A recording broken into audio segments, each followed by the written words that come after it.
Hey guys, welcome back. Stop Talk and Roll, episode 231. We break down some jiu-jitsu rounds. Today we have Rickey in the Shark Tank with Kevin and Cole. Kevin's in the blue, Cole jumping in a second. If you haven't done Shark Tank before, basically every minute on the minute, you have a team of three. One person stays in the middle. Every minute, a new person comes in, and you don't reset between rounds unless there's a submission. So a lot to explain. I'll explain it as Cole jumps in a second, which is Cole right here in the white belt, in the blue gi.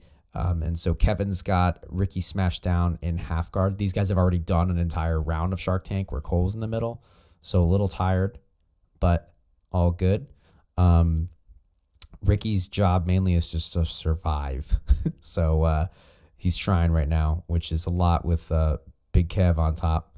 But Kevin's looking to rip a collar choke right now. Looks like Rickey was able to get an arm in between. Ideally, Rickey gets that hand down to his ear. That's the way I prefer to defend the collar chokes. And as you can see right there, we switched right through. Cole, throw your leg around his head first. If you let his head, so instead of throwing that leg over, I would shift and throw this leg over. Look, if this leg's on the head, you can stomp down right now and keep his head on the mat, because it's not, he can roll up and get out. Whenever you do an arm bar, the most important part is the leg over the head. Okay, we stopped. Go right back in. I like it, Cole. Nice pass. Good job. Throw the leg over the head first. You're in the same situation. I love the relentlessness of going for that arm bar. Rickey's not letting you do it easily, but that's fine. a little too risky there. Generally, you don't want to throw your leg over the mount.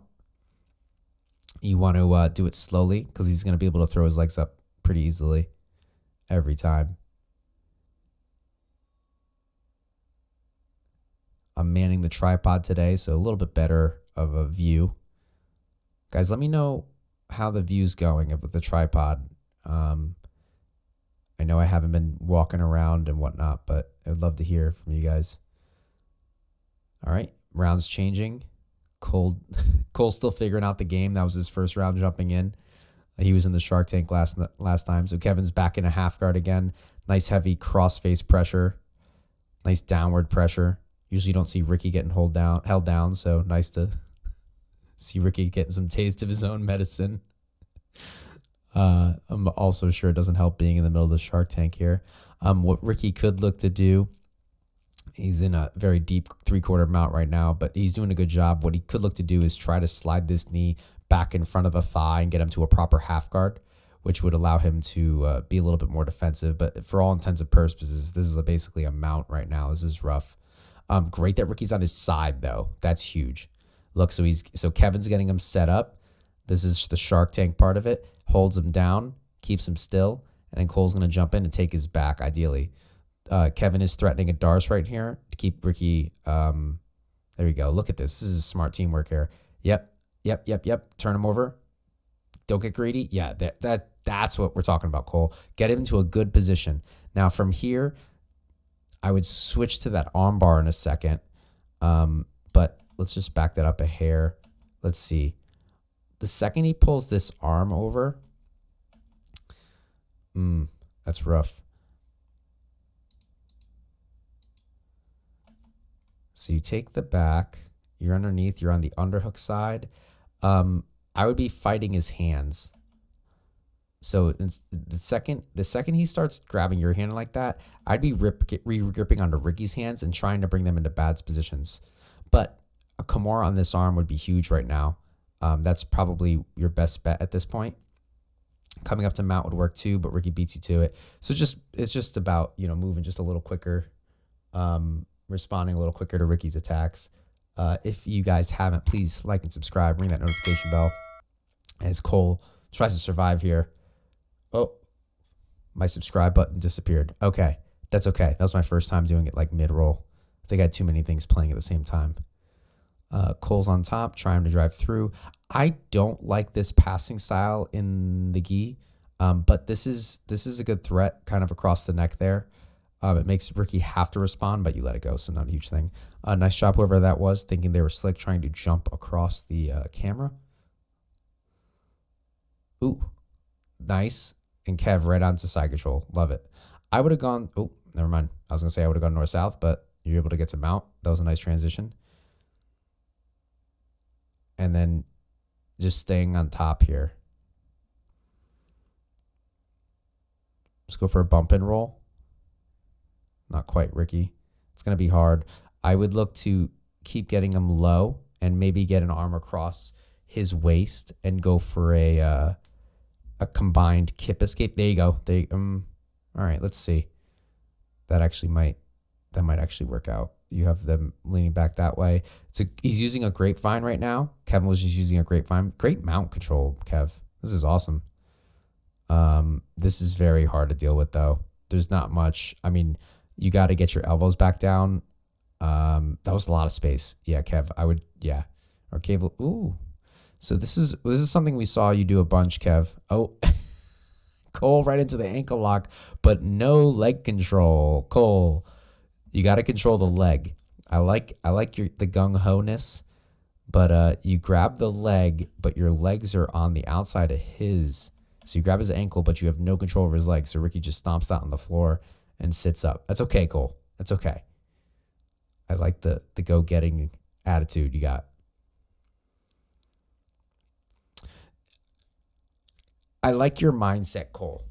You got to involve the controlling aspect of a submission, though, right? So looks like we have a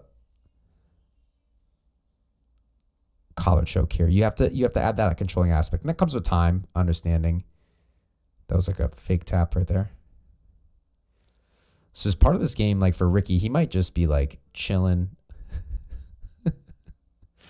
He might just be chilling, like not even trying to tap you out, just breathing. It's a big part of it. This was Cole's birthday, by the way. So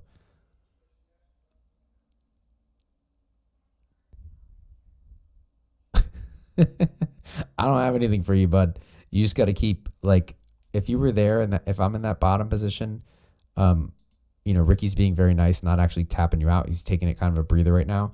But one of the things you can do is swinging your hips side to side, right, to get Rickey's base kind of off one way or the other, and then eventually to a point where his elbows won't be enough to maintain base. He'll have to commit a hand, and the second that happens, you get an inside bicep tie, and you can use that to start working your elbows back down to your hips, and then or to his hips in that matter, and use that to escape.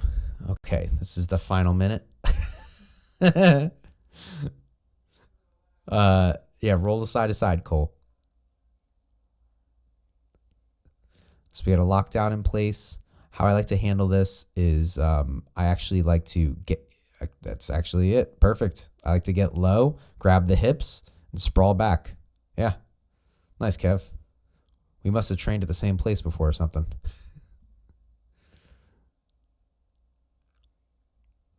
I would still address this. This is going to slow you down from any meaningful kind of submission. Who's this blocking the camera? Is that Jan? Jan wasn't even there, I don't think. I'll just blame Jan anyways.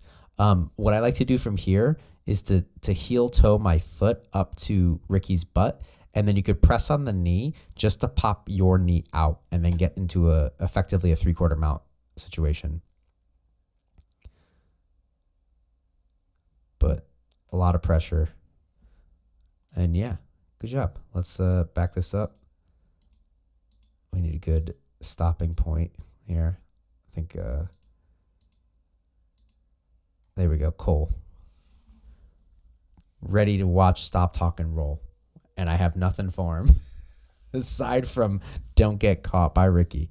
All right, guys. I get these episodes out every Monday through Saturday, 8 a.m. Eastern Standard Time. Hit me up if you want to be on the show. And have a great day. Bye.